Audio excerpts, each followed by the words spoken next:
Welcome everybody to Module 3. We are so happy to be here with you, and we'd of course, as always, just like to start off going around and hearing what is happening in your cities.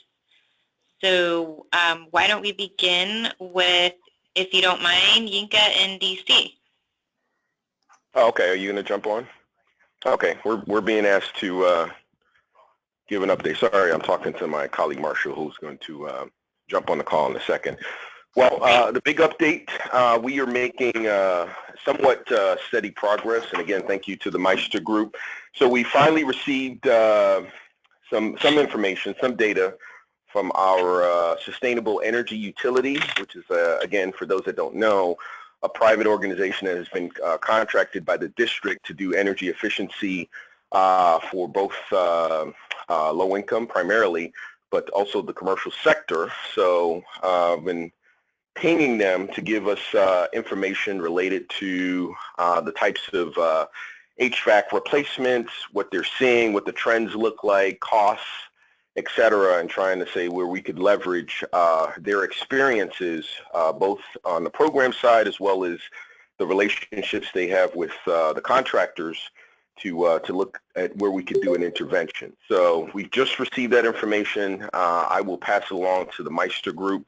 So we're also working to prepare for convening our first stakeholder meeting, primarily with the advisory group, starting with the advisory group. And so we generated a short list, and today is Thursday. So we have a meeting on Monday to finalize that list, which I will also share with the consulting group, as well as a tentative agenda. So I think we're making some progress. Our hang-up, since it's not always a sunny day, sometimes it can be a cloudy day, our big hang-up has been from our permitting team. They have been supportive, so I don't think it's a matter of just general resistance. I think that there is a bureaucracy that they've been trying to navigate. And then, of course, there's always things like people being out or being sick that contribute to a bit of a lag. So that has been one sticking point that I've been sort of pounding on them to be helpful with. And they've been eager to do so, but I think just been hung up. So all in all, I think we're making steady progress. And I think at our next report out, we'll be able to either say that we've engaged fully a stakeholder team or are just about to do so. Marshall, I don't know if you jumped on and wanted to say anything else. I did jump on, but I missed most of your updates, so I'm not sure what I would be at. I'm sure you covered it all. Thank you. Well, we'll probably interject at some point during the presentation. Thanks, guys. Okay, anybody else join the call that wants to say hello?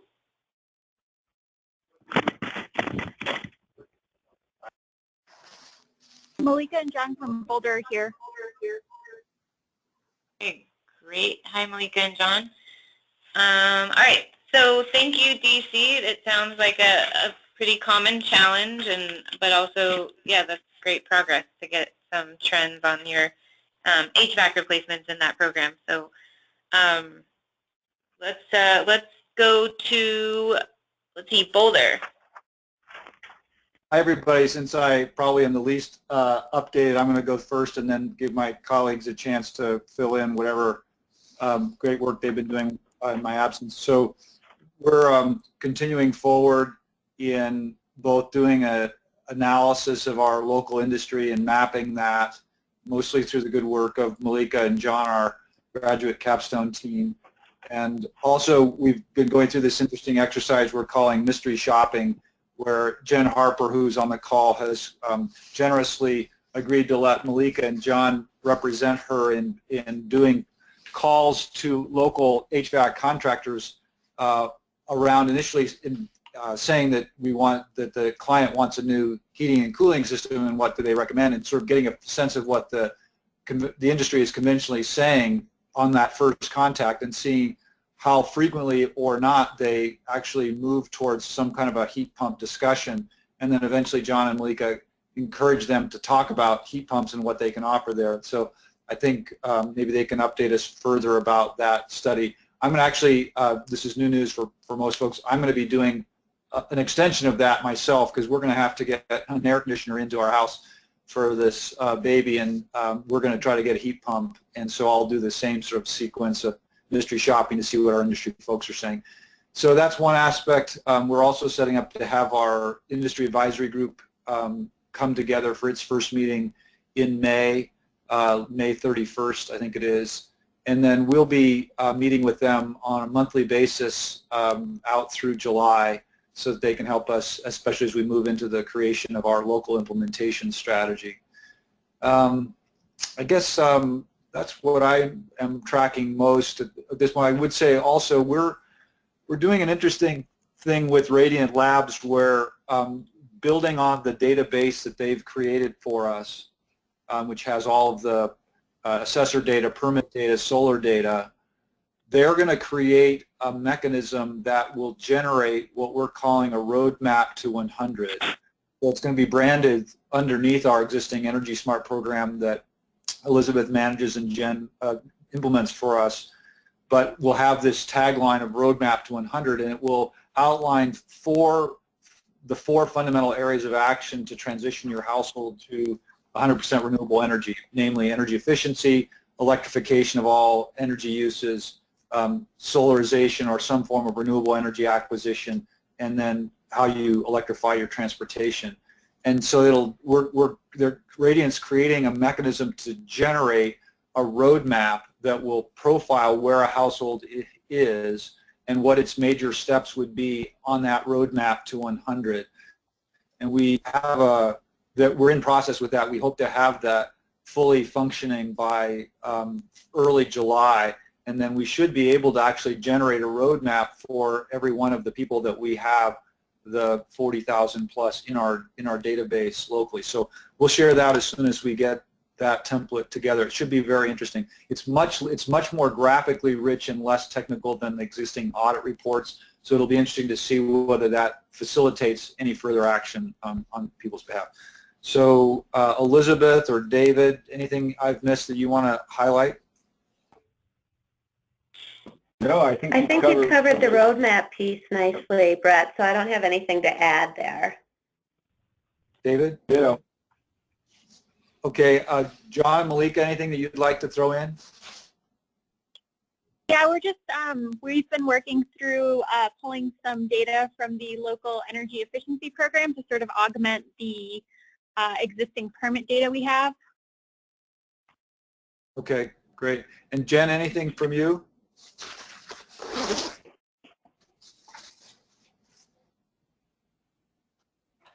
Jen's probably on mute, so. Okay. Okay, great. That's it for Boulder. That sounds great. How exciting. Sorry, you guys are lucky can to you have, guys hear me? Oh, go ahead.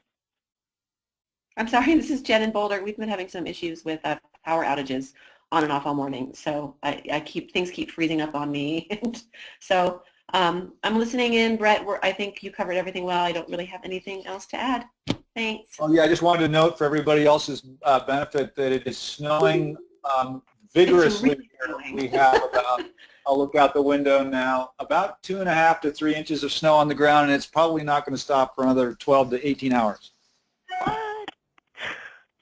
That's crazy. Funny that you're talking about an AC unit on a day that it's snowing, but it's great. Yeah. Snowing mid-May? Wow, sorry guys. Yeah. Okay, great. Well, thanks, Boulder. Let's move to New York City. Sure. Hi, everyone. Just to make you all jealous, it's 90 degrees here today, so we're getting an early summer.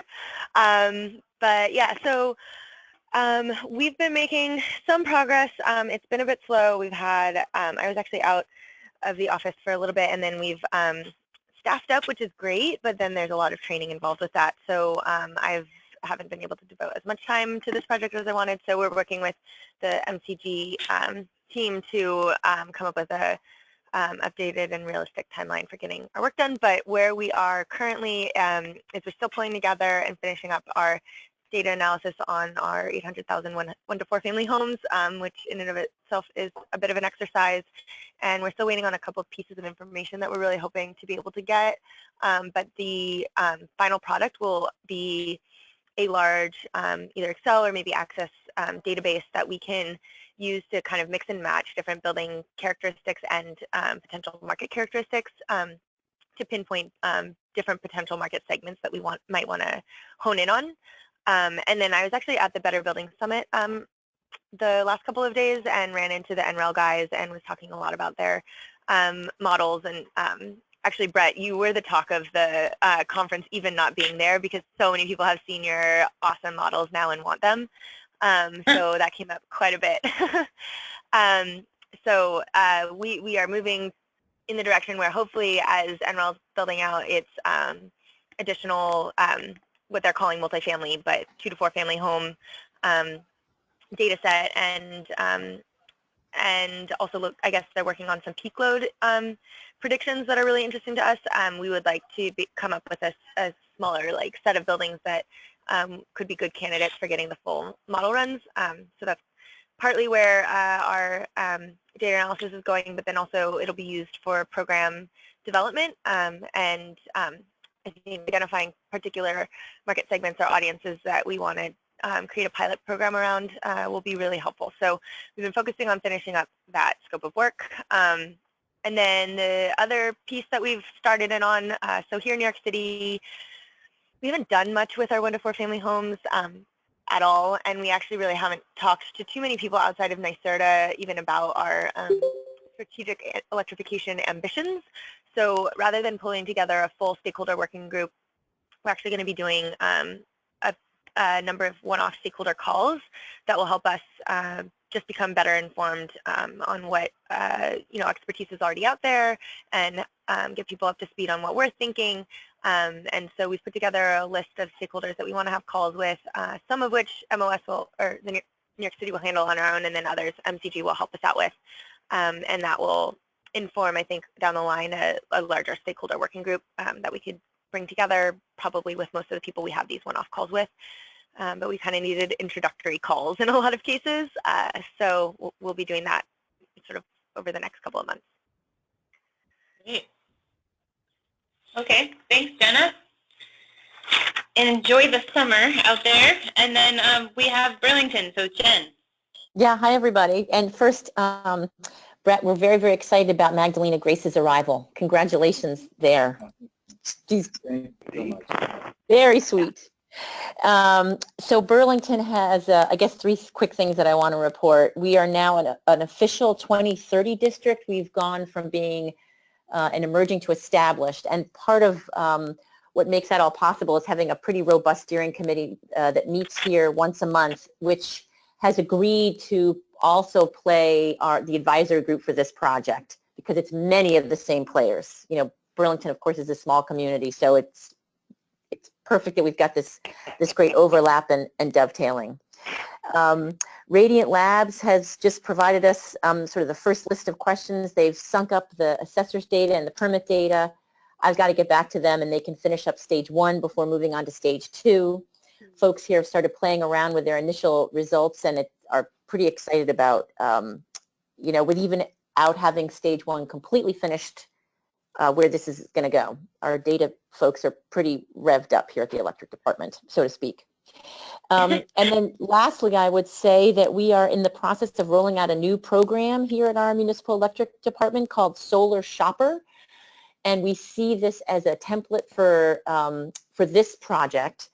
In short, we've put out an RFP. We'll be selecting sort of preferred provider solar installers, and then we'll be linking up these providers with homeowners, interested homeowners, and with the idea being that at this point in time, the solar world is complicated for our residential members, in part because contracts all look so different. It's really hard to get a smooth and clean sort of apples and apples comparison between installers. So this project will start sort of rolling out, and our next phase will be the cold climate heat pumps. So It's all sort of coming together nicely here in Burlington, with this project being a sort of fundamental component of what's going on vis-a-vis the decarb work. Great. Okay. I don't suppose, quick question, sorry, Sarah, is Adam on the call? I'm thinking he's not. He was invited. Let me check. No worries. I'll follow up with him afterwards. Thank you. Okay.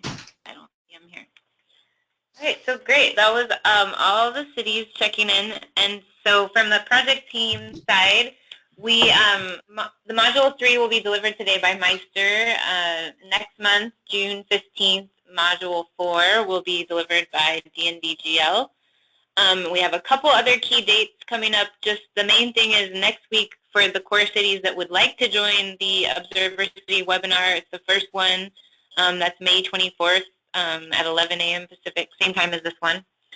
And it'll be really great to hear from them where they're at with their goal setting, what barriers they're coming up against, and what they're working on in renewable heating and cooling. So please join us for that next week if you can. And overall, we're starting to put together the skeleton of the roadmaps that will be part of the final deliverable product for the cities. So I think we're making good progress, and we'll be coordinating a lot with you in the next couple of months to try to move that toward a rough draft. So with that, I will pass it to Meister to deliver Module 3. Great. Hey, everybody. This is Neil. Good to be with you today. So, Jeremy, if we can go to the next slide. For the agenda today, we just wanted to do a quick recap of thermal decarbonization technologies and strategies, then touch on the market barriers to heat pump deployment in particular, and then sort of walk through sort of the range of policies, programs, and de-risking mechanisms that states or cities could deploy. So we're going to pepper you with sort of a lot of different ideas today. It's going to be relatively high level on sort of the policies and programs, but I think you'll sort of see a number of great case studies as well, which we hope will help to inform your thinking about where you might want to take your own individual roadmap as we develop them together. So if we go to the next slide. So as you know, sort of renewable heating and cooling encompasses a wide range of technologies.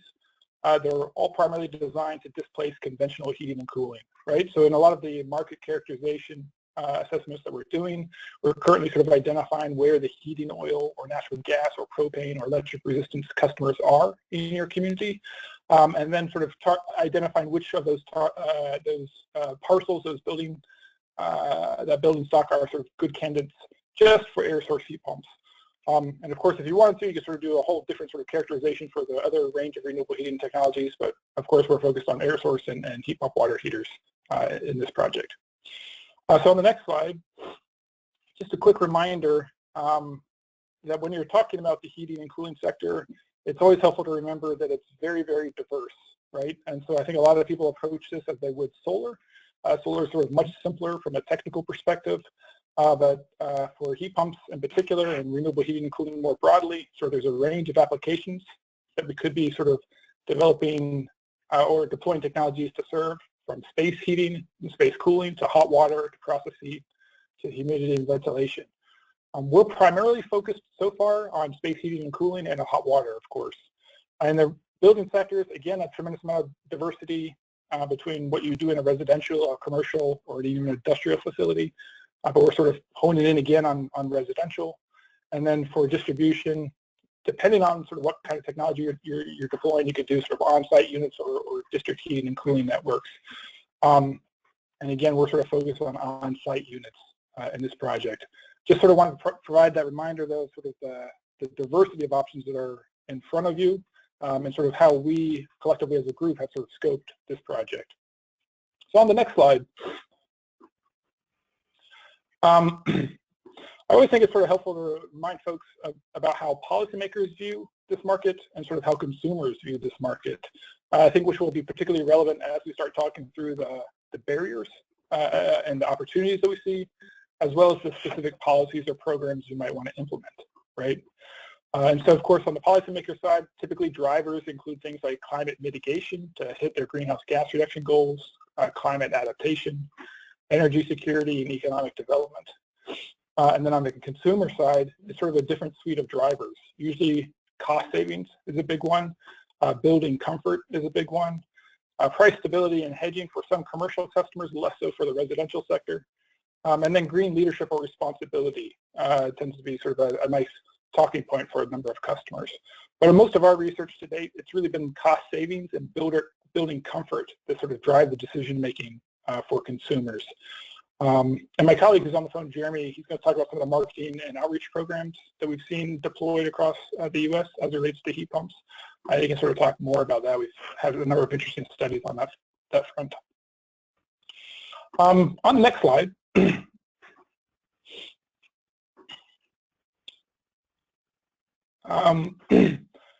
just wanted to briefly mention, when you're thinking about heat pump deployment, there's a number of different strategies that could be pursued to decarbonize the thermal sector, and sort of depending on your conversations, different folks will sort of run for different ones. Our conversation is focused really on the strategic electrification of the heating and cooling sector as a strategy. You could also explore strategies, develop district heating and cooling networks, which would be really a totally different set of barriers and policies you'd want to pursue. Or if you're into bioenergy, you could sort of look at decentralized or centralized bioenergy-based heating networks. But Jeremy, you sort of hit on the animation. We just want to sort of keep the focus on strategic electrification of heating and cooling. And so how would you electrify the heating sector? It's what you might want to explore. I was just going to say, it's worth noting, you all, of course, that I'm sure you know, that these are not mutually exclusive, of course. I mean, a lot of jurisdictions like DC are looking at strategic electrification for large parts of the city where district heating and cooling can't be built out for various reasons, but, you know, we are still working on that as well where we can, and I'm sure we're not the only city on the call that's doing so. Yeah, absolutely. Great point. And I think a number of jurisdictions are sort of pursuing all three strategies, depending on their interests. But just sort of contextually, where the sort of heat pump deployment fits in, it really is around strategic electrification.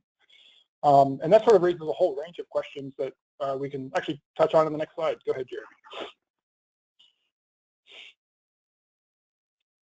Jeremy.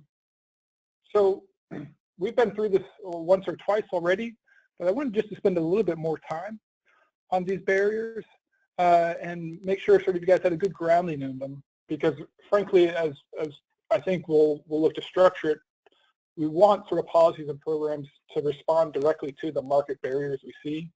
As we sort of break down these market barriers, we can sort of help industry scale up the market, right?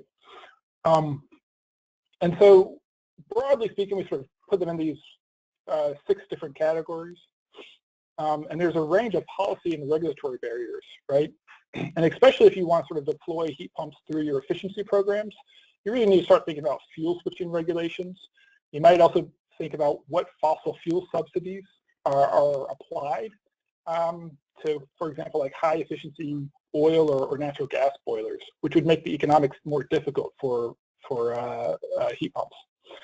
And you could also think about sort of the lack of an economy-wide carbon price, right? Which again sort of doesn't enable us to sort of internalize the externalities associated with fossil fuels. There's a range of technical and building barriers.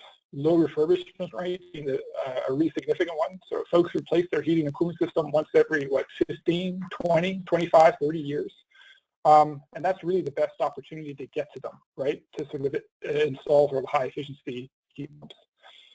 And then frankly, there's just inadequate performance data on heat pumps, right? Which creates a whole host of problems when you want to finance systems, especially using some sort of pay for performance model.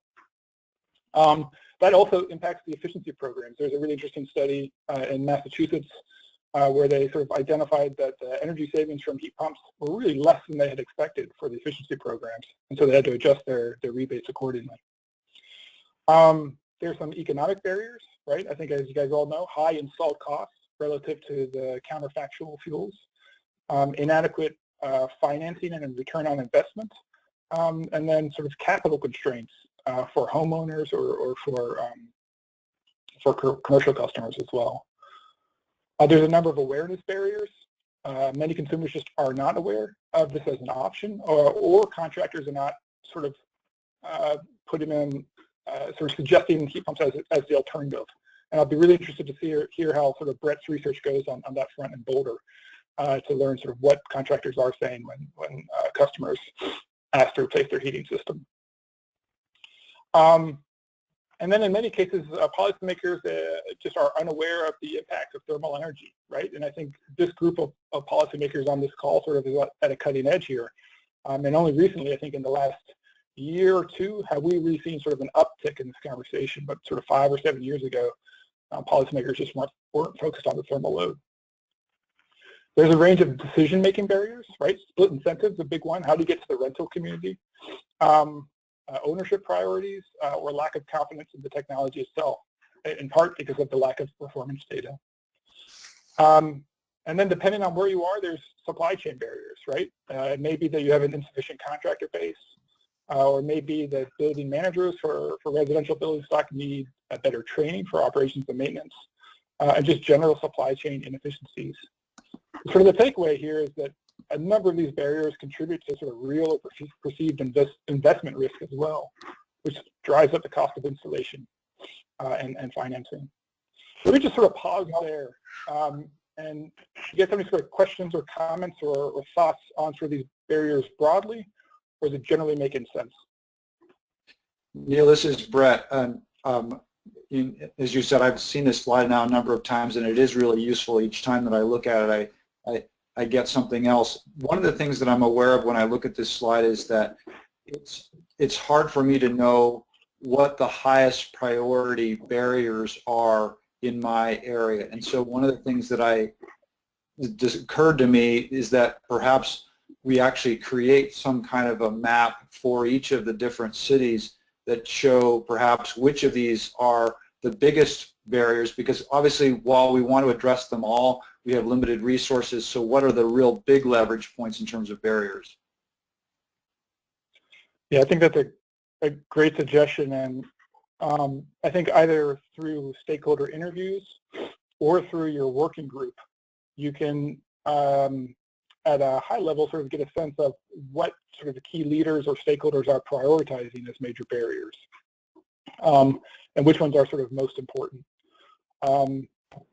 And then, I mean, if you want to do sort of a formal survey of industry, that's another way to sort of get to that sort of question of priority. I think it's also worth noting that, some of these barriers, for example, high install costs, when, a lot of incentives are, done at the state or utility level, some of these things are, the best policy options to address some of these barriers may not really be perfectly well suited for cities to take on. So I think there's also that consideration that particular policy and program areas may be better at addressing some barriers than others, and others may be worth sort of using advocating to the state and other regional stakeholders. Good. Yeah, definitely. Let's keep moving ahead.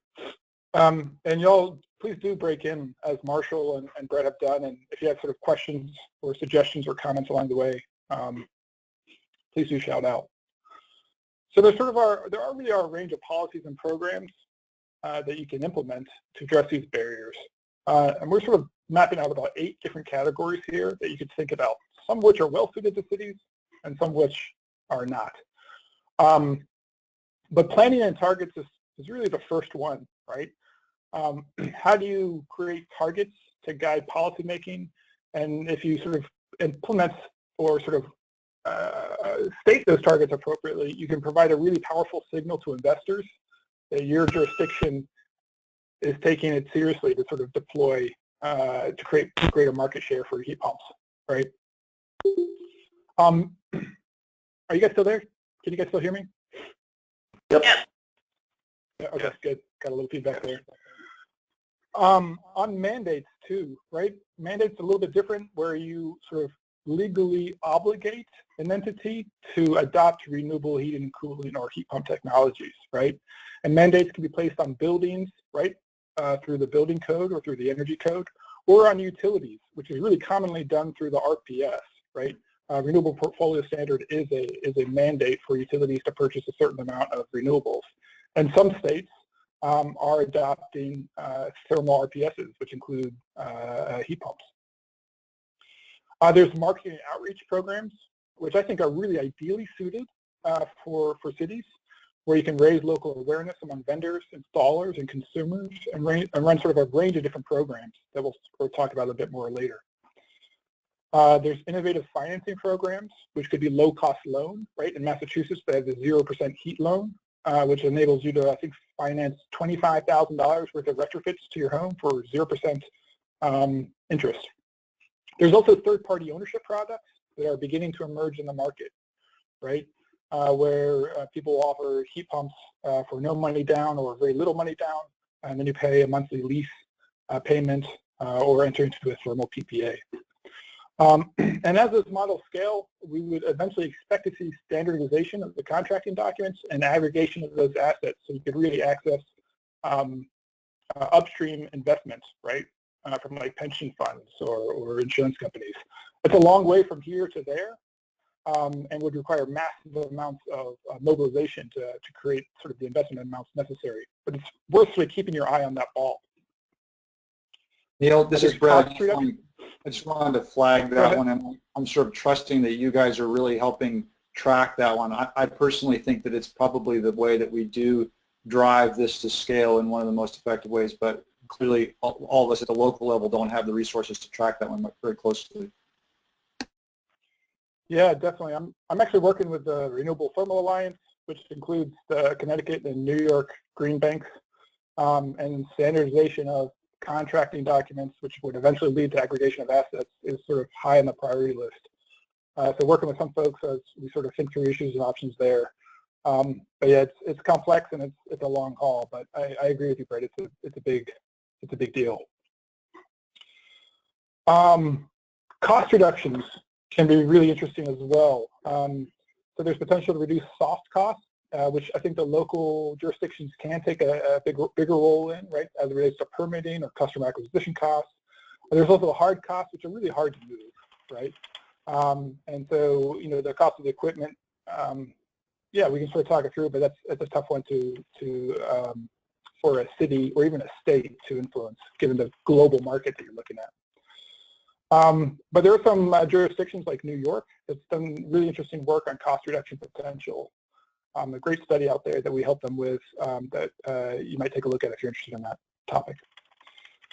There's workforce development initiatives, right? So how can you support the local workforce development and strengthen industry supply chain? In Rhode Island, actually, we're working with oil heat dealers to try to help them get better training, especially for their younger workforce development, so for apprentices, to enter into the heat pump market in a better way. There's obviously incentive programs, right? And most of the utilities or cities or states have some sort of incentive program available. And then there's QA/QC programs, which I think are particularly important at this stage of development to ensure that we see sort of high performance systems, right? Via regulations or inspections or certifications. And sort of harmonizing those standards and best practices, I think, across the industry could be a really important next step. So let me sort of pause there. Any questions on those big categories? And let me sort of caveat that with sort of a note that we are going to walk through each one of these in much more detail and sort of talk about what some of the options are for cities. But again, so it generally makes sense on the same page here about what these major policy or program categories are. This is Jenna from New York City. I would say that the marketing and outreach bucket, I might actually split it out differently or something. I think that I think marketing and outreach can kind of be bucketed and people think that it's sort of a standalone thing that's pretty easy and straightforward to do, but I don't actually share that point of view. I think that our experience in New York is that from running the programs that we have here, that there's actually a large need for sort of outreach and assistance programming, and that marketing goes along with that. But I would, so that it could either be two different buckets, or maybe it's sort of all one big bucket. But I think that this idea of supporting customers through assistance, and possibly that can be captured in a potential future program through this workforce development piece, because if you have good contractors who are sort of on the ground doing that assistance, then maybe that's already captured. But maybe I think in New York City we just haven't fully wrapped our heads around what a full program looks like in this sector, and I'm speaking more from a large building perspective, but I would just be cautious about sort of underestimating the amount of marketing action assistance directed at building homeowners and decision makers. Yeah, good, fair enough, and like arguably in a city of what, 9 million people, right? It might be a different game as Not opposed quite yet, to, but yeah, in 2050 we'll have 9 million. Yeah. Yeah. As opposed to a smaller town or community. Yeah. This Good point. Yeah, this is Marshall here. I have sort of, I guess, two questions. And the first is in terms of sort of the incentives. I feel like another barrier is requirements that various jurisdictions have that that block the use of incentives for fuel switching. Or even if they don't block it, in places like DC, wherein when you have fuel switching, there's like negative energy savings that get counted for the other fuel whenever the DCSCU gets involved in a platform like that. And I think, especially insofar as that is a sort of direct contrast with sort of a city goals around moving away from fossil fuels. I would sort of count that as a barrier. As well, but sort of a barrier to incentives almost in a way. It's like a meta barrier. Yeah, and I don't know. I think it's actually a really good point. And Marshall, like we've just been digging into this because really what you're talking about are the utility efficiency programs, right? Precisely. And sort of how that's exactly what I'm talking about. Structured. Yeah. And so just quick reactions there.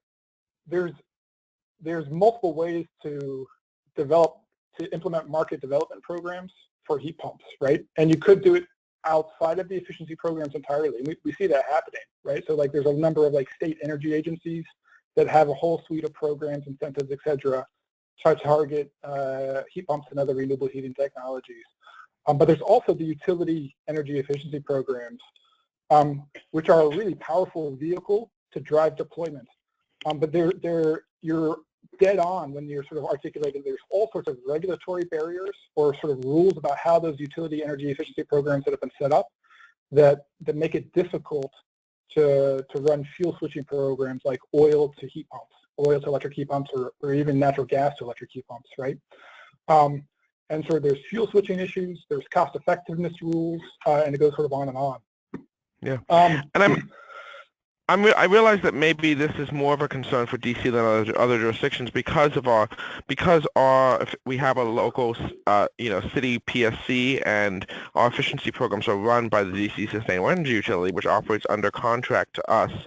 The DOE as an agency, ever since the establishment of the SEU as a DOE contract, is sort of, with the exception of some stuff in the low-income sector where we're administering, federal grant funds, we're mostly out of the business of providing energy efficiency incentives, and that's sort of done through the STU. And I would be personally loath to have us, start offering us incentive in parallel or, different than the SEU's incentive, which means then we're sort of back to the SEU's incentives, which is why this issue is so much on my mind. And I recognize upon further reflection that maybe this isn't as much of a concern for the other cities on the call, wherein your state utility efficiency programs are sort of outside the boundaries of control. Yeah. So I think you should put a pin on this. We can put a pin on this. I had a second question, but if you wanted to respond to that, I can wait. No, just going to say we should put a pin on it because the local politics are going to be different in every jurisdiction. But I think it's a really worthwhile topic to think through. Yeah, I was at the Better Building. I was at the Better Building Summit this week as well, and there was a two-part workshop on electrification, which was both great and extremely disappointing because it ended up being almost entirely, at least in terms of all the presentations, entirely about electric vehicles and other electric transportation methods, like electrifying of port facilities, which obviously does not apply to me or any of the other cities on this call, except outside New York, kind of, sort of. But I digress. But there was a breakout session on heat pumps, and this issue kept coming up as one of the big barriers that a lot of the various state representatives who were there were seeing, and even some of the city, various people from cities who were trying to use state efficiency funding to help fund their efforts, and some of the barriers they were hitting, which is why it was so much on my mind. The other question I wanted to ask, someone made a comment to me. I was talking to a gentleman from California, and he made about this project, and he commented, and this I'm just sort of have a naivete that I want to ask a question about. He commented that in California, for him, one of the things that has helped the market is that emissions controls there have driven up the cost of natural gas burning systems to make it make the air source heat pumps first costs not that different from more conventional sources. Is that? And I was like, that's a really cool idea. And then I thought about it, and I was like, that's California's ability to regulate appliances that no other states can do, and cities certainly can't do. Is that it's otherwise preempted? Is that right? Because it might be a thing to just check on. Yeah, I think so. We don't know. I mean, obviously, California's got a ton of different rules around greenhouse gas regulations and other rules that would increase the cost of fossil fuel systems and sort of make operating the heat pump more economic. Yeah, then don't apply. In California right now, it's quite a hot topic because we are moving ahead with the greenhouse gas goals for the state. So the California Public Utilities Commission and the Energy Commission are coming to terms with the values that are inherent in the old codes that are favoring natural gas, and they're not accounting for any cost of carbon, certainly not a social cost of carbon. And then when there was a issue with the natural gas system in Aliso Canyon, they've started doing some more studies, and there's now, it's very new, but there's going to be a bigger factor and value on greenhouse gas reduction in the, when they're doing a study of a gas appliance versus an electric appliance, and sort of having a dual baseline that accounts for, natural gas is much cheaper than electricity, so also accounting for that price difference and accounting for the greenhouse gas emissions. And then there's also a movement along with that to talk about they're moving towards the heat pump water heaters first, because they have this grid-enabled technology capability, so they can use the water heaters as storage as well, so sort of to help with the duct issue.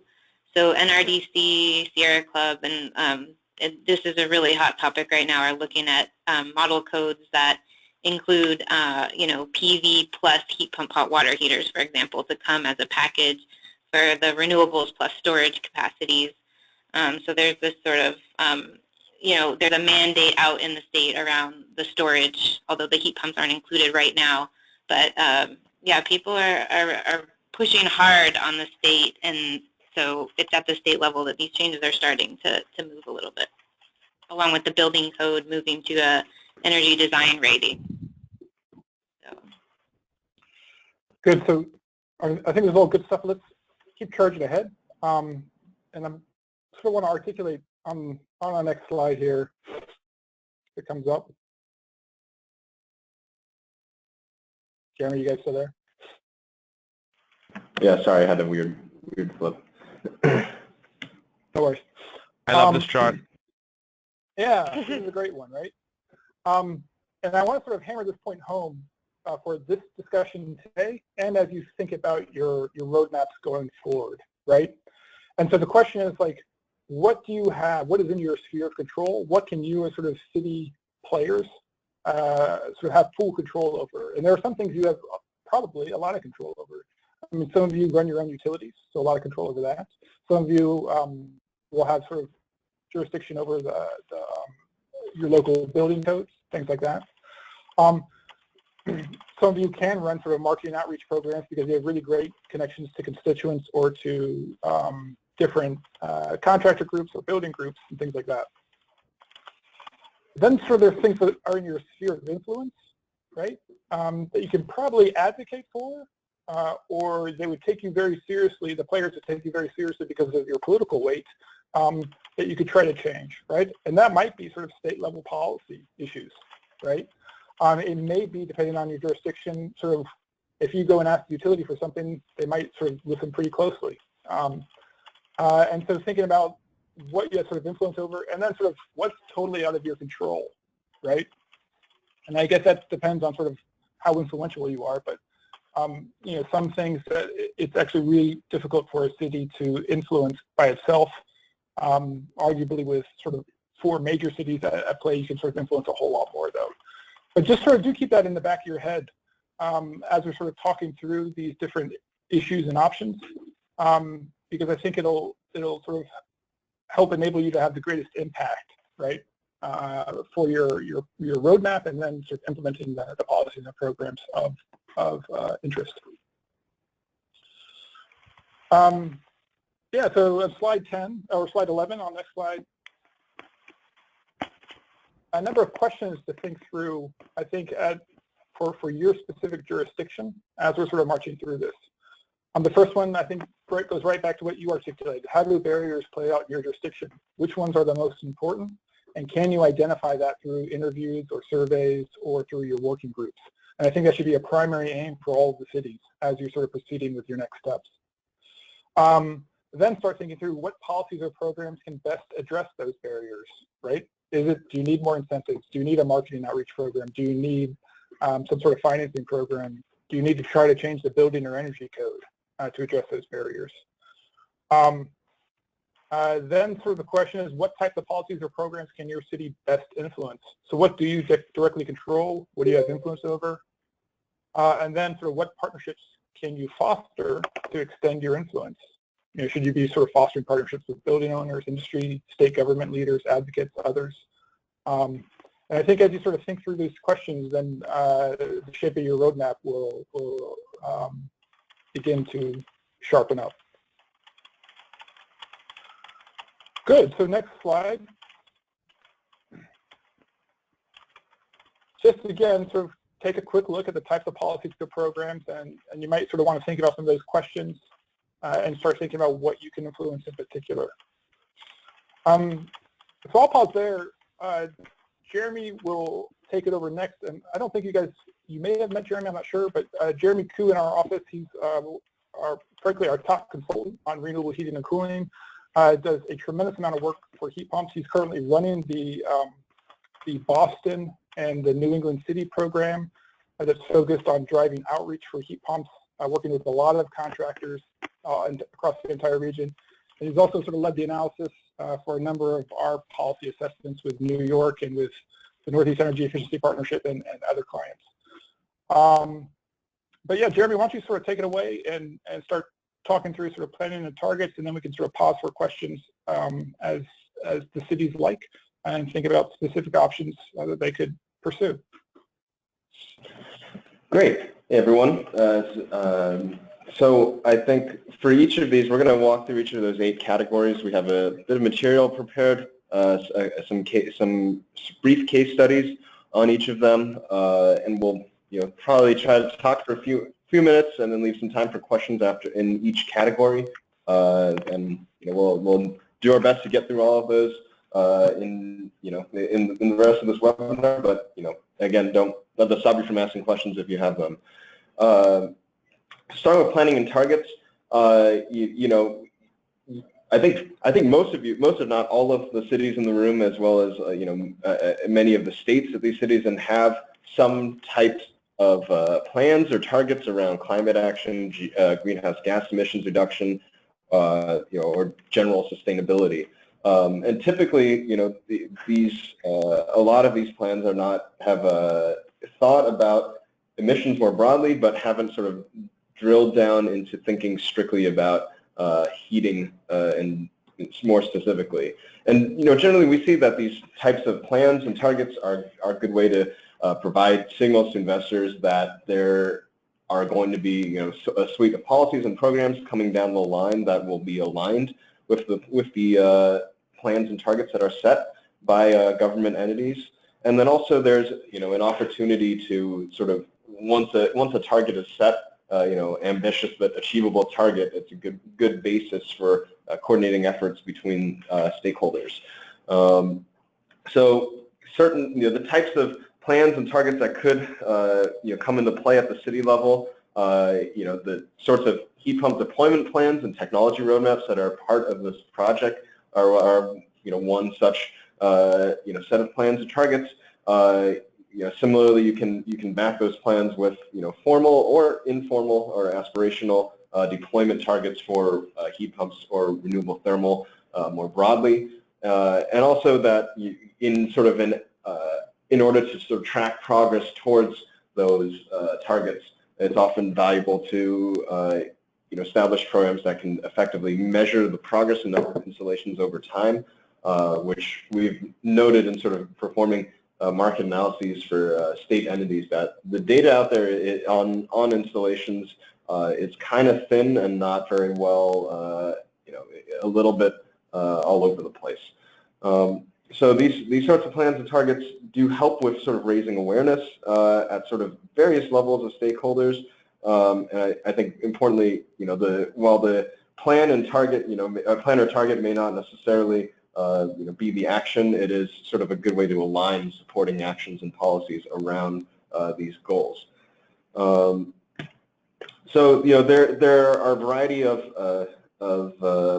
plans that cities are starting to look into. I don't think there are ones that target heat pumps specifically, but certainly there are cities around the country that are thinking a little bit more about sort of going beyond how to get to those deep decarbonization goals. So one such case study is that in 2015, the City Council of Cambridge approved a net zero action plan to transition Cambridge towards becoming a net zero community. And this focused a lot on finding ways to reduce building emissions by 70% over 25 years. And again, and sort of what I mentioned was that it sort of is providing a good framework for actions under Cambridge's targets to achieve net zero.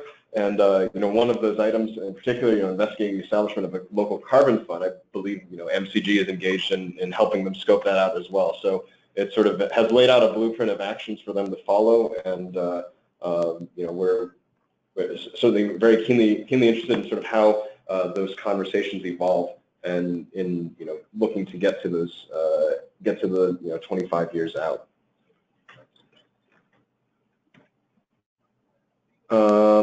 Actually, let me pause there. Any questions or comments on the planning and targets? Okay, hearing none. Move on to mandates, which are aimed to accelerate the adoption of heat pumps. And when we're talking about mandates, you're really talking about two different subsets under it. One is sort of, I guess, three really. One is building code related obligations. Others include public sector mandates and the sorts of lead by example programs that there are at various city and state entities. And then the third piece, which is looking at utility related mandates that are where there are folks that are now looking to include thermal energy into state RPSs. So at the city level, there definitely is opportunity to establish particular programs that encourage or require the adoption of heat pumps or other renewable thermal technologies in municipal buildings. For example, when they undergo for new construction and when they undergo retrofits. Beyond the public sector, changes in building and energy codes can help to drive installations of heat pumps and new construction and major renovations. Similarly, building stretch codes and net zero energy building codes are being explored in greater depth, and can provide sort of a clear blueprint of actions that builders and other building practitioners can take. And then I think the final piece here is, again, this is sort of outside of the control of a lot of cities, but states like New Hampshire, New York, and Massachusetts are in process of, or have already implemented thermal carve-outs within their renewable portfolio standards. So some of the benefits and barriers addressed, I think the first piece is that if something is mandated, it's a little bit easier to overcome some of these decision-making barriers that could be present.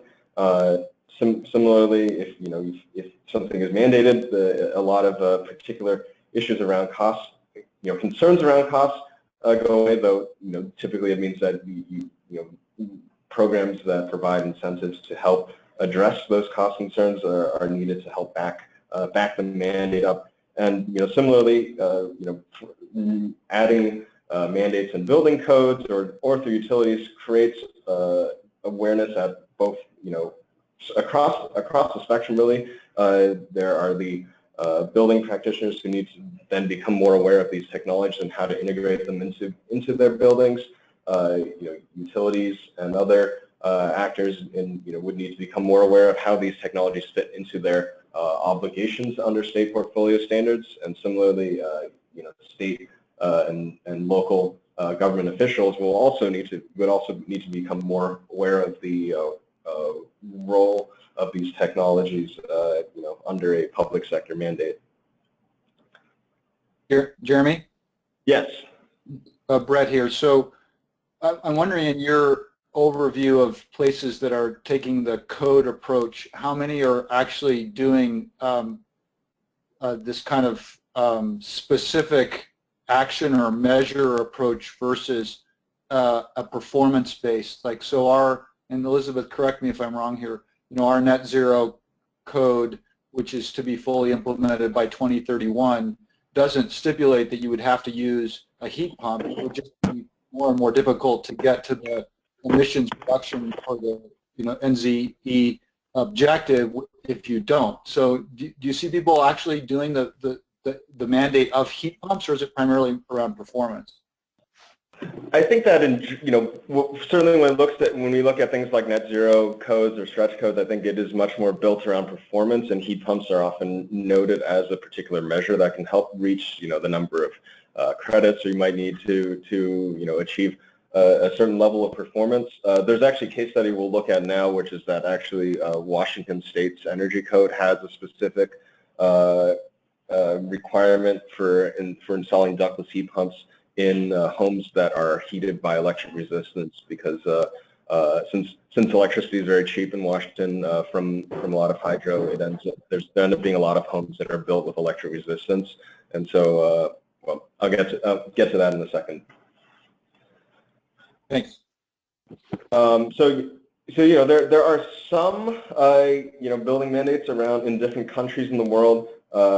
And domestically, pretty much focus on new construction. I think in a lot of countries we've seen a number of mandates related to solar thermal, and I think in the U.S., I think again, as you noted, Brett, it's not been common to specifically call out renewable heating and cooling or heat pumps, but more to identify them as efficiency measures that can help meet a certain level of performance. Though I think I don't know if it's still in here, but utility mandates and thermal carve-outs within them are definitely a hot topic of discussion across the Northeast.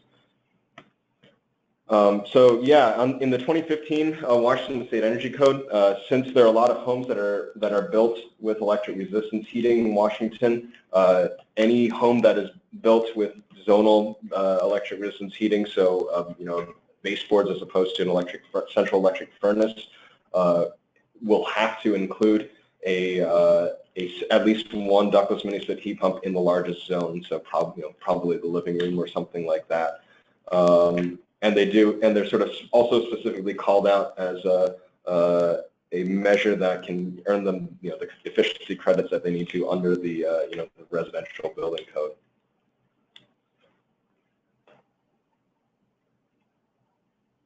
And then talking a little bit more about utility mandates. So I should know that New Hampshire was actually the first state to put in their to carve out renewable thermal energy into their state portfolio standard, but it notably doesn't include air source heat pumps. It only includes ground source solar thermal and biomass.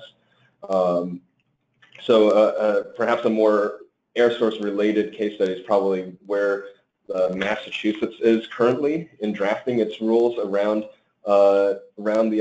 integrating renewable heating and cooling into the state alternative portfolio standard, which is a separate mandate from the RPS that covers was designed to cover things like CHP, flywheels, other sort of fossil fuel powered but very high efficiency technologies. So in a way, it actually kind of fits nicely into these better but not necessarily zero emissions technologies like solar and wind, which are covered under the state RPS. DOER issued these draft rules, I think we're coming on about a year ago, so we're hoping that they'll be releasing the final rules sometime this summer. But in those original draft rules, it included air source, ground source, solar thermal, and biomass. I don't believe that heat pump water heaters were included, but I'll have to take another look. Similarly, it functions like a normal RPS, and currently the alternative portfolio standards compliance payment is at 22 megawatt hour and change. And so if you look at sort of what the average Massachusetts home spends on consumes on for space heating and cooling, so I think it's about 60 to 70 MMBTUs a year. That works out to about $400 a year in payments if you take a slight discount from that. And I think notably one of the things that they're interested in doing is that since there's a bit of a challenge around metering the performance of small-scale systems just because of the cost of meters adding to the already higher upfront costs of renewable heating and cooling technologies, they are instead setting up formulas to calculate some modeled performance of small-scale residential systems, and then we'll go a step beyond that by then pre-minting 10 years worth of energy credits and providing it essentially as a performance-based upfront incentive based on modeled expected heat output. So, a Massachusetts home that displaces its whole load with a heat pump technology could get, $3,000 to $4,000 upfront from the sale of those energy credits. Yeah. So this is real. This is all based on draft rulemaking. So if the DOER comes out with the rules next month, don't quote me on having talked about things that are based on draft rules from June of last year. Yeah, but it's a very exciting way of potentially addressing the first cost issues. And just want to go back and say, is there any effort underway to bring air source heat pumps into the APS?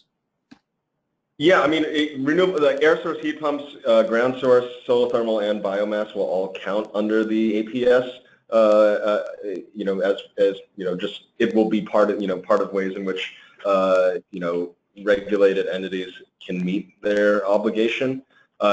This is actually sort of something that has been in motion for quite a while. Before I joined, Neil worked with DOER and the Massachusetts Clean Energy Center in putting together recommendations on how to integrate renewable thermal into the APS. Then shortly thereafter, the state legislature passed a law directing DOER to put these regulations together. And I think 3 years after that, they put out their draft rules. And so we're about, I don't know, 5, 6 years into the whole process since the idea was first formally raised. New York is also looking into this as well as an option for providing just a longer term incentive that will sort of be while it may be subject to market risk, it will sort of be less limited by sort of what's the available pool of funding for incentives.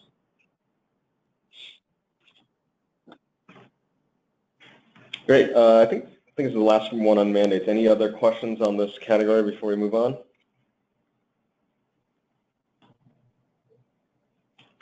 Hey, great. So marketing and outreach. Again, yeah, I totally hear you, Jenna, in that it's more complicated than can be adequately captured, I think, in the high level bucket. But I think as you noted, there are so many different stakeholder groups that actually need to be reached through outreach efforts. And so some of the objectives that we did note are sort of focusing on. There's the approach of targeting residents and businesses, which again, as you noted, it kind of splits down that as well, in that there need to be sort of different programs and approaches for targeting those different customers. And then there's also the approach of building awareness among the local contractor base and supply chain, which in certain ways, given that a lot of people don't do particularly in-depth research on all of their home energy systems and often rely on contractors to give them recommendations, having contractors that can advocate for these technologies and it can be a big tipping point in helping move customers. So broadly speaking, some of the city actions around outreach, again, quite simplified. Promoting, bringing heat pumps into existing city energy outreach programs more broadly. Establishing community purchasing campaigns like Solarize for Heat can be one way of spreading outreach and also providing potentially some degree of cost reductions. And then also engaging local contractors in outreach to sort of indicate both the particular interest of the city in driving the deployment of these technologies and how those align with potential future programs and policies that could encourage contractors to be more aggressive in marketing these technologies and or diversify into them and receive training. Sort of a pretty wide, this is really focused on, I think, the awareness barrier, but I think there are some opportunities to drive cost reductions as well, potentially through customer acquisition, but also potentially in the supply chain as sort of as awareness ramps up in the industry, and there ends up becoming bigger and bigger volume here. I think there may also be some opportunities for cost reductions there. Great, and I guess for a case study, I wanted to talk a little bit about some of the work we're doing with the New England cities through the Carbon Neutral Cities Alliance grant. We're right now working with the cities of Boston, Somerville, Providence, Northampton, and Portland, Maine, in trying to deploy heat pump related outreach and purchasing campaigns in each jurisdiction. It originally started as sort of looking at the whole spectrum of renewable heating and cooling technologies, but after some analysis and sort of additional research on part of the cities, they all sort of independently decided that heat pumps are probably the best place to start wading into this sphere.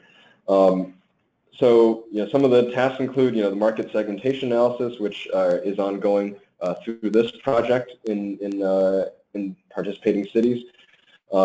Another thing that we did was put together a customer insights analysis where we did some qualitative interviews of customers that were selected from the list of, I think originally 5,000 homes that were indicated as sort of high potential buildings from that assessor and permitting database, to sort of get to understand what their attitudes, knowledge, and interests are in heat pumps, and so that it can be a resource to the cities in sort of informing the development of marketing materials and future programs. Interestingly enough, a couple of them recalled Solarize campaigns specifically, and we're like, oh yeah, could you do a Solarize campaign for heat pumps? So it was good to hear. And I think part of this, so that analysis wrapped up at the end of March. I think CNCA has our final report from that, but I'm happy to send that around if you want to take a look at it. It includes some of our findings from those interviews. What's ongoing right now is designing and implementing these outreach and procurement campaigns. And you know, the genesis was sort of starting with the Solarize type model, but you know, with the understanding based on our previous experience and those of others who've been piloting it for heat, that there are sort of a lot of differences between heat pumps and solar PV that needs to be accounted for. And you know, one of the fun things that is that sort of each city is sort of coming about this in a very different way. I think, you know, Somerville and Boston are looking to sort of develop a, you know, full-length, you know, 18 to 20-week campaign, you know, in the style of Solarize campaigns. Northampton is interested in particular in building off some of the work that they had done through a local company that assessed did a sort of a similar project to sort of assess the quality of the building envelopes of each of the homes in Northampton. And then they also had some, I think somebody donated money to pay for somebody to do infrared scans of every single home to see where the leaks are. And so they want to really focus on the package of weatherization measures and air source heat pumps. And so we're also driven by there being a moratorium on new gas connections in the city to build momentum. Providence and Portland are looking at developing a series of outreach events within energy fairs with vendors and educational content due to some sort of larger capacity constraints. Portland has had, and Maine in general, has had some success with these types of community fair type events in the past. And Providence, Rhode Island has had sort of less investment in heat pumps, and there's generally considered to have lower awareness, and so they're focusing more on outreach as opposed to sort of the purchasing side of things. Yeah, before I move on, any questions there?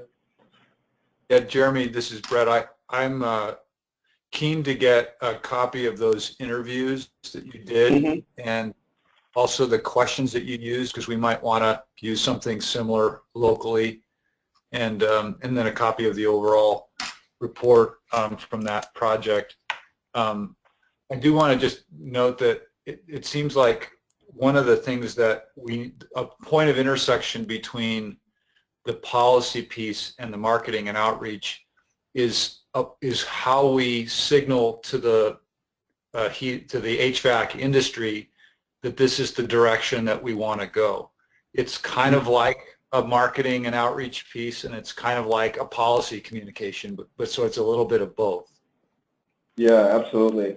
And I think there's so much synergy between all of these things. If you establish a target that involves heat pump deployment or increasing the share of renewable heating, that also does need to be communicated to both not only customers but also to industry stakeholders.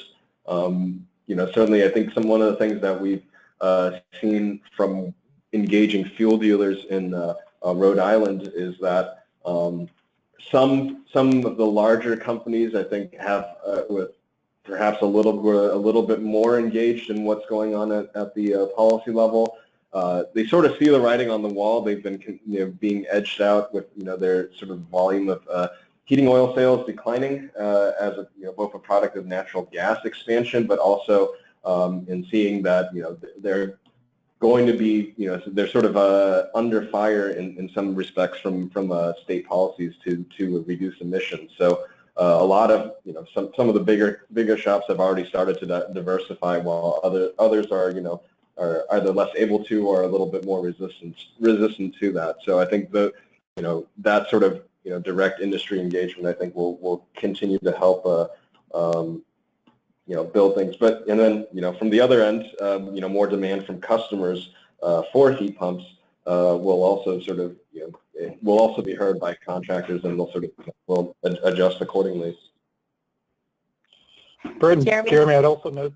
Oh, go ahead, please. No, it's Jennifer from Burlington. I'm also really interested in seeing the report, and particularly Northampton's plan to intersect the weatherization component with the marketing and outreach around the heat pump technology.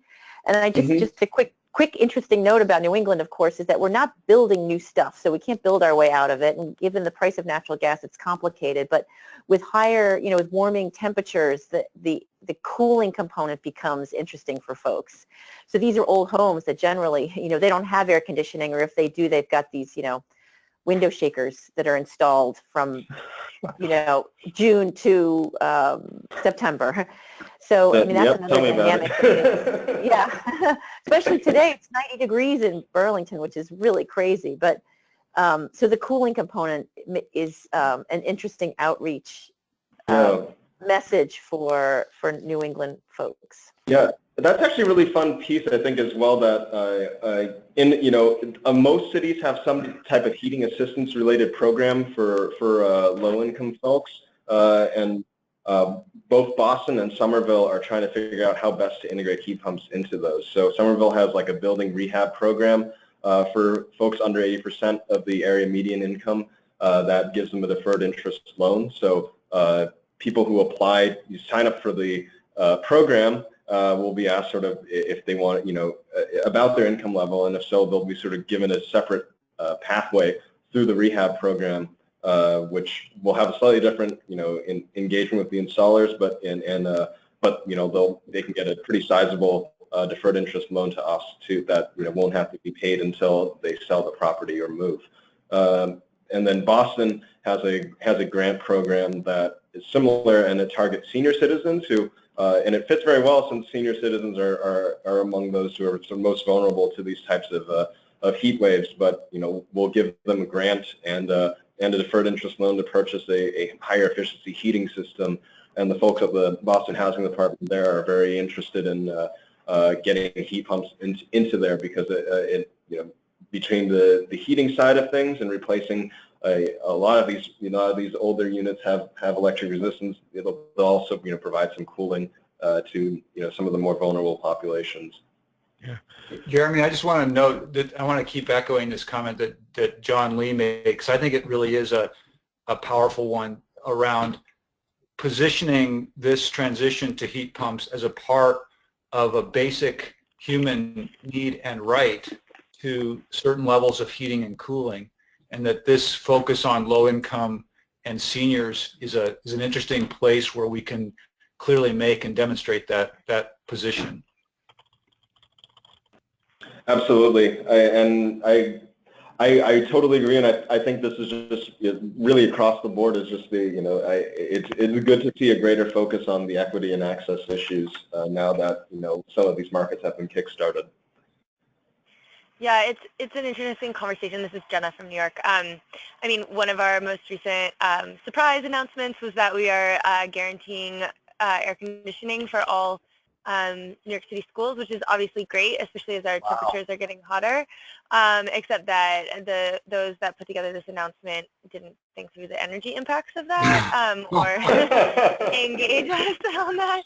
And then when we reach out to our Department of Education, and then they have a fair amount of sustainability staff, but they're pretty concerned about this too because they have to meet certain energy and GHG targets as a city agency, and we're trying to work out a way in which we can maybe integrate heat pumps, but it's so much more expensive than just sticking in a bunch of air conditioning units, and so we're kind of trying to come at it from the wrong side. Ideally, we would have been engaged sooner, but it does bring up a couple of interesting things. That this is like a pretty expensive option, so we obviously need to bring the cost down in order for that to happen when we're serving the sort of more vulnerable populations or those that can't afford to do this, so that we're not subsidizing crazy high costs. But then also the operating costs in New York City will.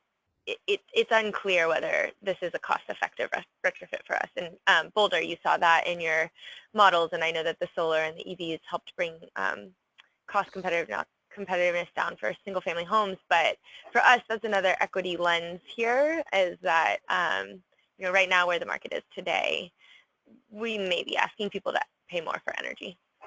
Yeah, I am glad we're talking about this. I just want to say, you know, DC is, you know, already has air conditioning. It's pretty much standard in almost all, you know, homes and businesses. But obviously, you know, I know from my time living further north that that's obviously not the case. And you know, I've thought for a long time that, you know, under climate change, we'd see the potential of the elimination of a lot of the energy savings that we've been getting over the past number of years in climates that haven't had AC, as everyone's adding AC. So I think thinking about this from the AC standpoint is, I think, really, really good.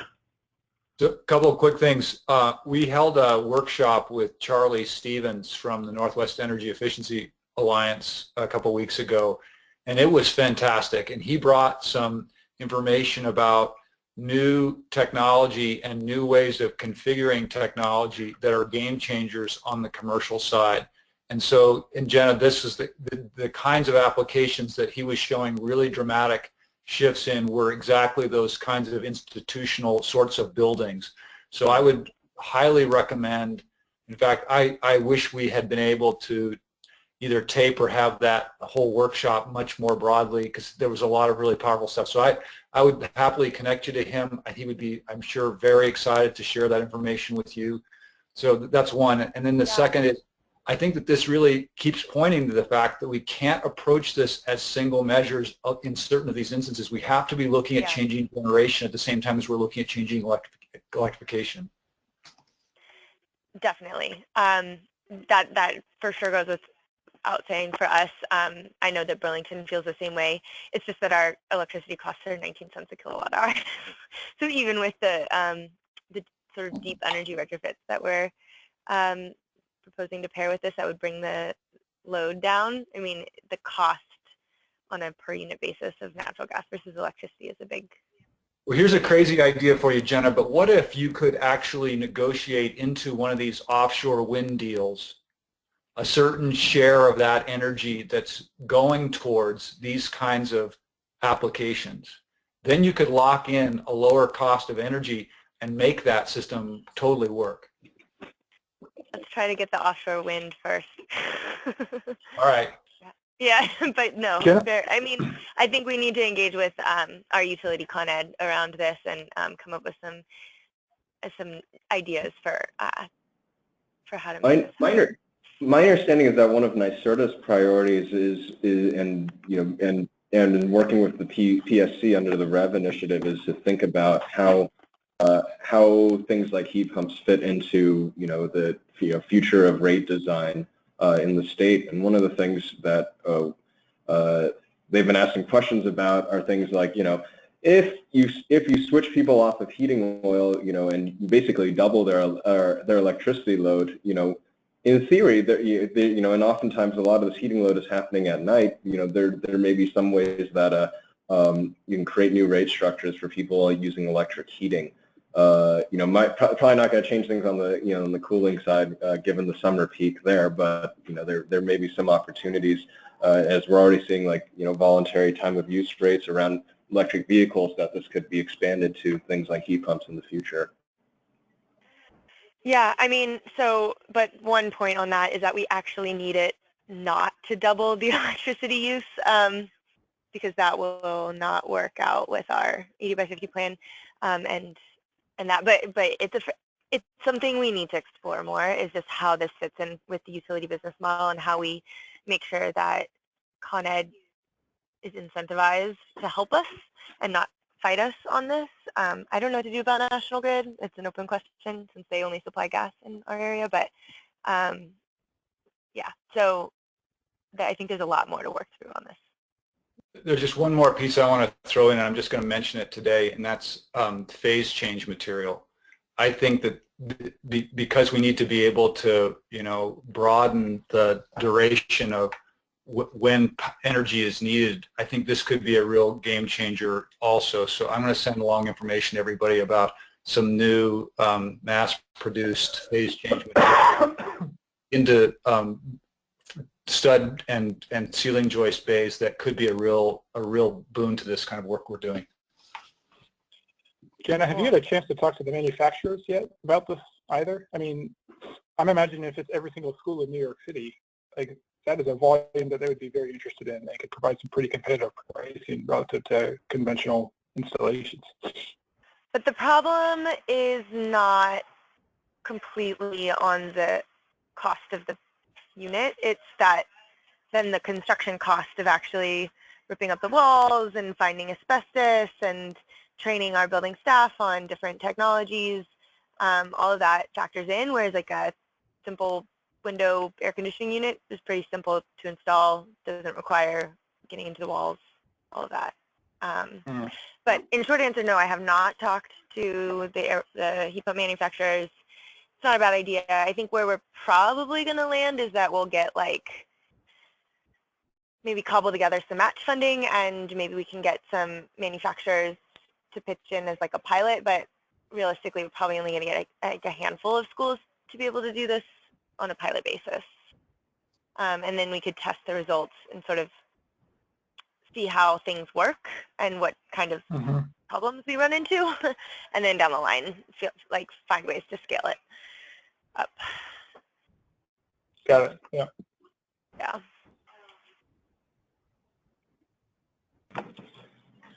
Great. Okay. Well, let's charge ahead. So workforce development, we sort of briefly just touched on this, but earlier. But I think again, part of driving a sort of greater adoption of heat pumps is addressing the industry, both that they are able to install an increased share, a number of heat pumps and install them well, and also that they can sort of become better advocates for the technology and present them as options to customers instead of just a straight up hey, I need a new heating system. Great, I'll install the same thing that you had before. So some of the different pieces here, figuring out how direct outreach to installers can occur, either through sort of looking at what the landscape of training and certification is within your area. There's cities can help customers by developing sort of lists of qualified installers that have some attended training and have received certifications. Various in addition to sort of like a need for there being customer-facing knowledge, I guess one-stop shops for information about heat pumps. They're also similarly could be similarly valuable to for contractors and for the industry base to be able to access sort of technical marketing and training resources as well, and sort of further direct engagement with folks within the supply chain can give cities a sense of sort of where within given that HVAC is pretty localized, seeing what the gaps are in the supply chain within your jurisdiction. One of the things to note is that with cold climate heat pumps, while heat pumps are sort of well established in the South and Mid-Atlantic, the cold climate heat pumps have not really, there's sort of a different sort of thing that they need to do in that for the most part you're looking at installing these systems to integrate with an existing heating system as opposed to serving as the whole home heating system. So one of the things we've seen is that manufacturers have sort of stepped in to provide most of the training around these technologies. While there are third parties like NATE, the North American I think Technical Excellence, that are available as similar to certifications like NAVCEP for solar. They are not used by any of the incentive programs in the Northeast in any of the states. And with some of the most stringent, include basically just providing proof that you've attended a manufacturer training. So here's some of the manufacturer certifications that are offered by some of the major installers, manufacturers of air source heat pumps. Notably, some of them require that you obtain a certification to be able to access full warranties for the technologies. And also Mitsubishi's, I think, notably has different tiers of their diamond dealers that are based on how many systems you install per year. So it's sort of it can be a good way to better understand who may be better qualified to install these systems. Jeremy, are we going to ask quick questions before we move on? Yeah, please jump in. Go for it. Yeah, I'm just curious. It's Jennifer from Burlington. So it sounds like there are not sort of template training courses available, that each manufacturer has their own and it's connected to the warranty of the unit? Yeah, I think.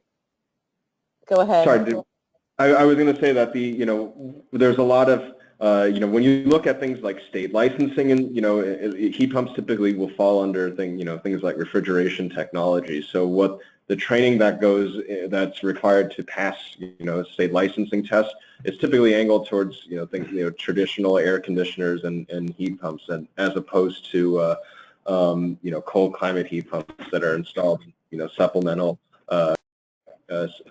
applications. It's worth also noting that while manufacturers have stepped in and provided the training in part because they don't want issues, they want fewer issues blamed on their technology and more on poor installation. It's really that my understanding from talking to some of these manufacturers is that their trainings are more oriented towards just how to install them and how to operate it and how to maintain them and service them, as opposed to how do you make this play well with the oil boiler that I have right now, or how do I get this to hook into the properly integrate with the thermostat interface, or how do I properly train the customer on how best to use this heat pump. And it's still it's becoming a clearer need for some of these training programs, but it's definitely not standardized yet.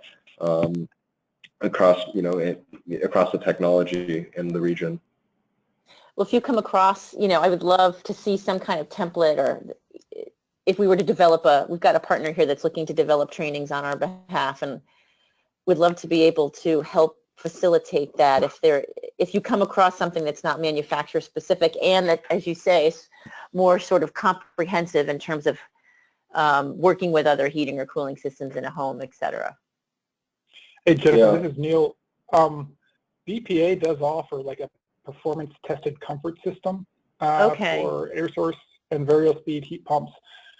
We haven't really had a chance to dig into it yet, and as Jeremy noted, as far as we know, none of the incentive programs are requiring it, but it is out there, and it might be one to check out.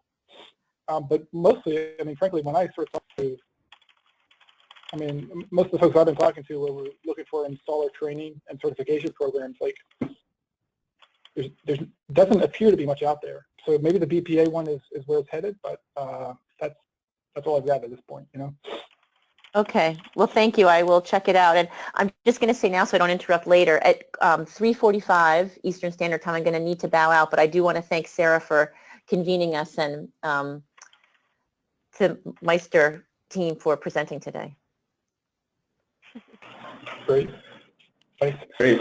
One other thing just to flag for you guys, and Jeremy hinted at it, is that there is sort of an issue of controls as it relates to heat pumps, and a lot of the heat pump systems, as research has shown, are sort of not working well in tandem with the backup heating system. And so Maine right now, Efficiency Maine is running a pilot program looking at how to integrate I think it's a thermostat interface that connects the heat pump with the existing fossil fuel system, and if that's going to sort of improve overall performance of heat pumps in tandem with the backup system. So that's also something to watch out for, and would be sort of very relevant to an installer or contractor training, workforce development.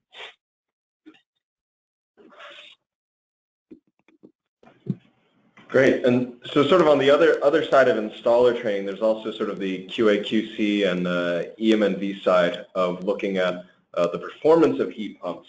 And there are definitely concerns among customers who have have heard of the technology, whether it's that they hear that they're powered by electricity and have a bad negative association with electric heating, which is common in parts of the Northeast. Or that they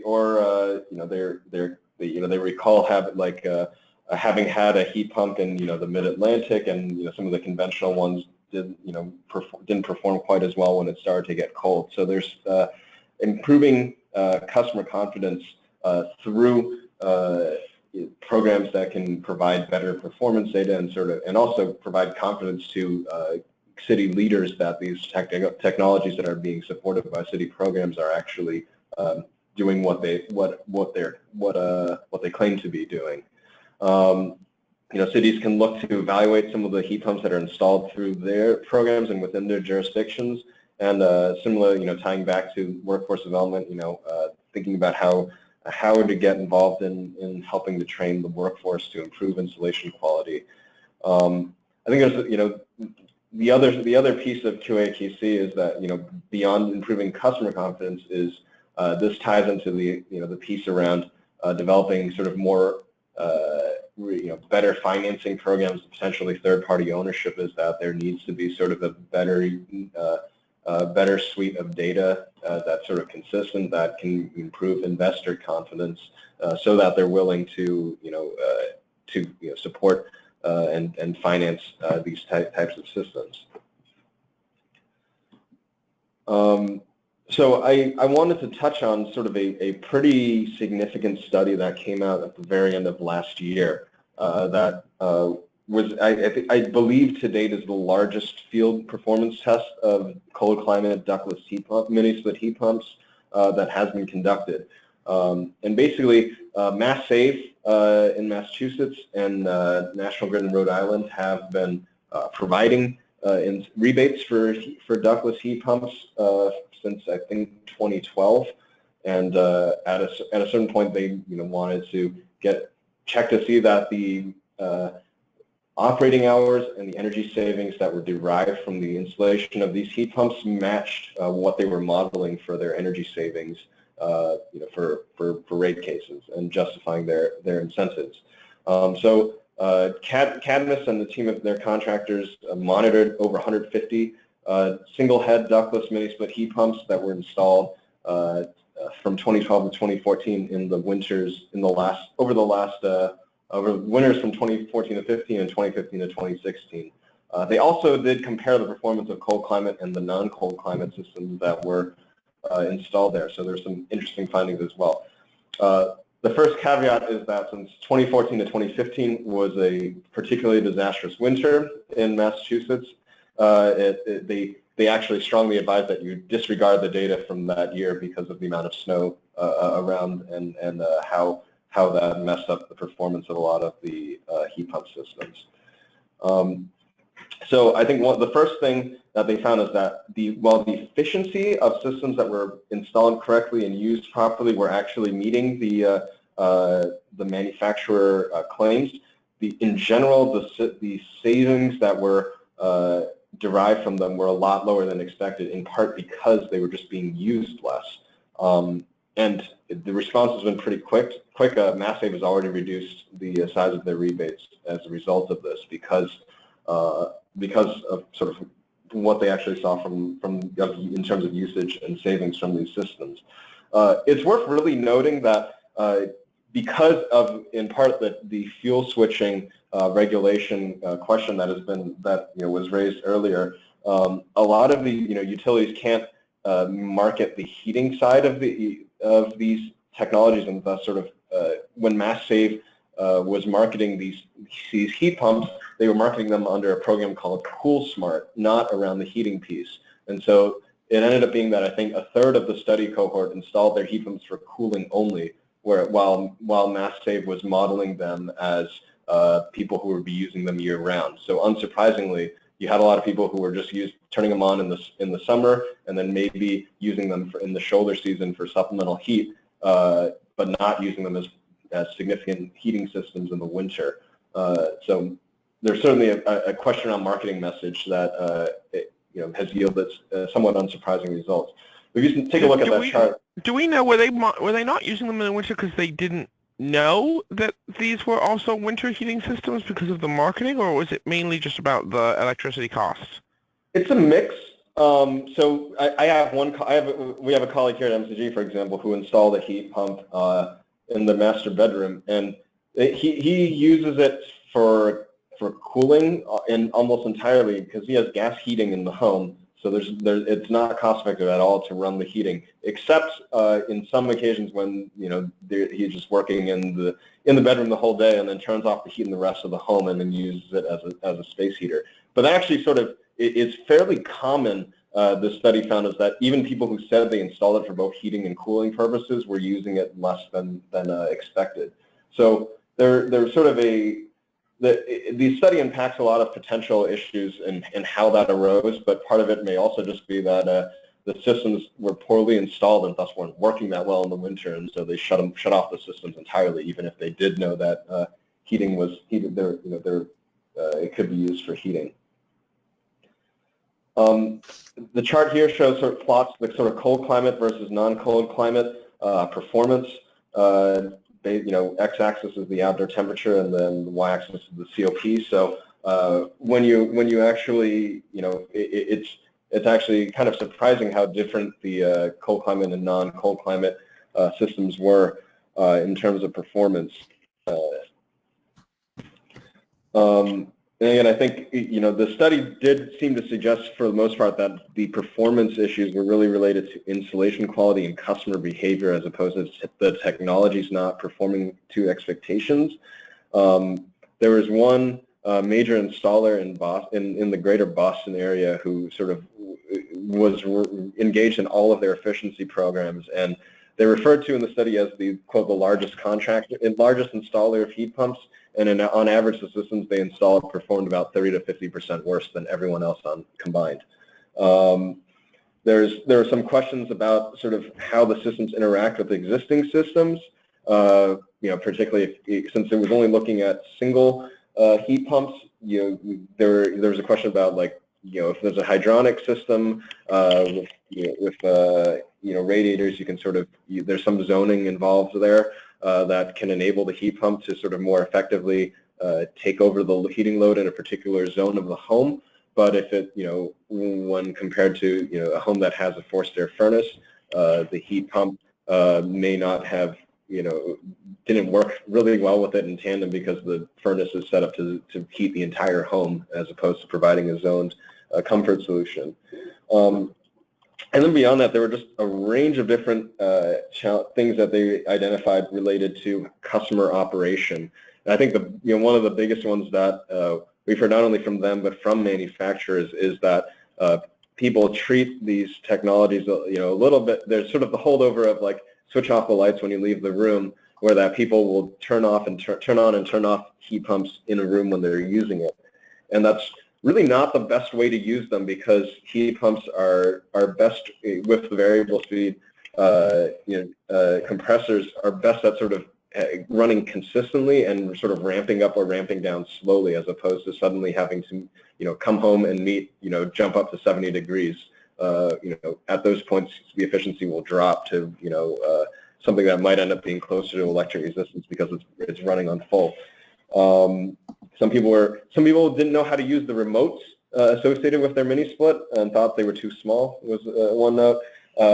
Some people had their outdoor units installed on screened-in porches and then let it get covered by towels and things like that. There are all kinds of random things that occurred here, and Cadmus did find that they had, after the first winter, they sent out a bunch of postcards to some of the study cohort on sort of best practices for operation, and then they saw sort of an uptick in usage and performance in those homes, though I'm not sure what the number was, since it might not have been large enough to be significant in their analysis. Any other questions on that front? More of a comment than a question, but I'm hopeful, though I don't know if this is if people are actively working on this, and maybe someone on the call does, that these ductless mini split systems, like the central systems, might in the future be able to hook into sort of smart thermostats like the Nest and the Ecobee, and be able to be managed by those electronics instead of people managing them and managing them badly. Yeah, I mean, yeah, my understanding is that oftentimes people will install and let's say, set this to the main thermostat and then set your backup, set this to like 70 and then set your backup to 65 or something like that as a common approach. But I believe Mitsubishi, I'm not sure if the other manufacturers are engaged in this, has designed an interface that is supposed to link up the heating system. You plug a smart thermostat into that, and then the existing system and the heat pump will work in tandem. And then in theory, I think it can also be controlled, through like a phone app and via the cloud. So definitely is something that manufacturers are looking into. Good.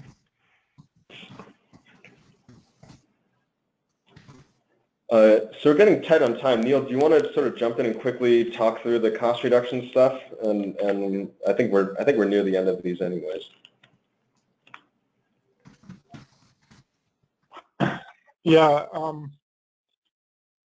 Yeah, I'll try to move pretty quickly through this. So on the cost reductions, there's potential to reduce manufacturing, installation, and administrative costs of heat pumps.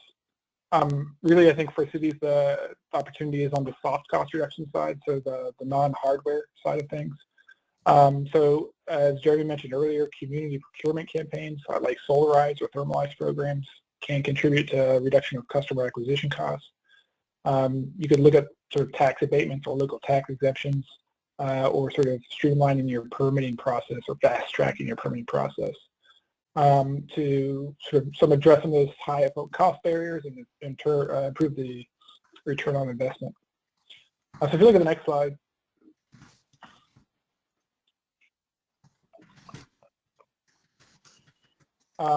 we actually did a study with NYSERDA this last year, which was integrated into the New York Renewable Heating and Cooling Policy Framework. They really focused on sort of cost reduction opportunities, and so broke down sort of the cost stack for heat pumps and other sort of renewable thermal technologies in the state. And then we sort of did a sort of statewide market segmentation and looked at sort of about 2,000 different market segments, and sort of what would sort of be the economics for heat pumps and other renewable thermal technologies in each of those. And really the aim of the study was to identify what are the cost reduction potential. So on the next slide, I think you'll sort of see how we broke, right. So basically, short story, the takeaway was that renewable heat can serve an enormous portion of the energy load. This table just shows the commercial energy load. But only a small portion, right, in New York was cost effective, about 4%. Most of that was heat pumps, interestingly. But if we sort of assume some incentives, but really no cost reductions, we thought we could get to like 7% of the market. If we really start to look at global and direct cost reductions, we could get to 14%. And then if we sort of looked at cost reductions with an additional like carbon or grid value incentive, right, which could even be structured around rate design, or paying heat pump operators for the value they provide to the grid, we thought we could get to like maybe close to 40% of the cost-effective potential. So cost reductions are sort of real and serious and sort of need to be taken into account. It's really sort of well suited, I think, for state-level action, except for on the soft cost side, where I think cities can do a lot of work. So on the next slide, yeah, we estimated the hard costs just to come down pretty marginally over the next 5 years by about 5%, and that's in large part because these are global commodities. So these, obviously systems are sold in Japan and Europe and elsewhere, and so we sort of made the best estimate we could on what we thought the reductions would be for the hard costs. But there's very little influence that I think states or cities can have on that. On the next slide, you start sort of thinking about what are the cost components for the different technologies, and the air source heat pumps are right here in the center column. Also no drilling costs for air source heat pumps, but they're sort of our equipment costs. There's internal ductwork modifications, connection, electrical wiring, auxiliary heaters you'd have to think about. Then there's sort of the labor costs for the design and the inside labor.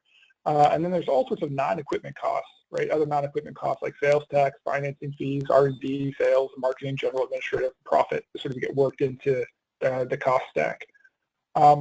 And so looking at some of those non-equipment costs, and to some extent maybe even the labor costs, I think is sort of where the interesting action is for heat pumps. So next slide. Keep going through. Basically, we sort of estimated that cost reductions could range from about 5 to 10%, and there's a number of actions that could take place for heat pumps. And so specifically, some of these would be sort of well-suited to cities, right? So improving customer targeting or co-location and clustering of installations through community-based procurement programs or a customer targeting tool, which frankly, a lot of the work that Boulder's been doing is really focused on some of that customer targeting. And the work that Jeremy and Boston and others are sort of doing about community-based procurement as well, I think is well suited. You could try to standardize equipment specifications or simplify permitting process, like by developing a uniform or streamlined permitting across municipalities.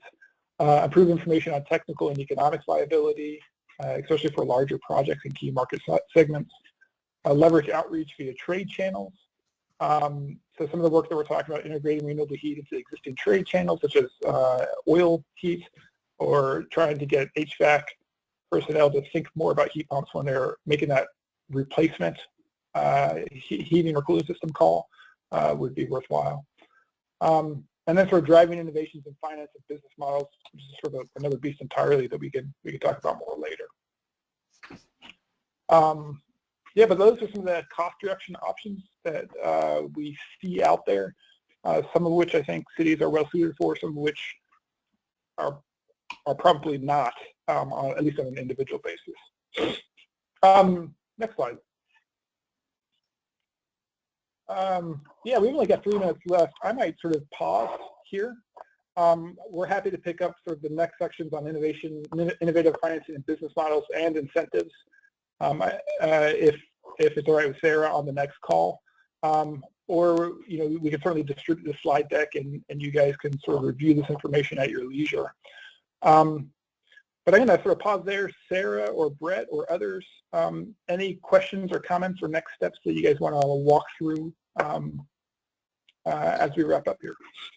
This is Brett. I do think this is a very important segment, and I don't want to give it a rush through. And I wonder if there is a way for us to try to put it together in Module 4. So that's my thoughts. Yeah, I agree. We can do it next time. If that's okay with everyone. I don't think anyone's quite ready to jump on this. So as far as launching. So yeah, let's do it next time. Great. Sounds good. Okay, great. Well, thank you, Meister. That was excellent. And yeah, I feel 2 minutes is not enough for the financing. So any other questions before we wrap up?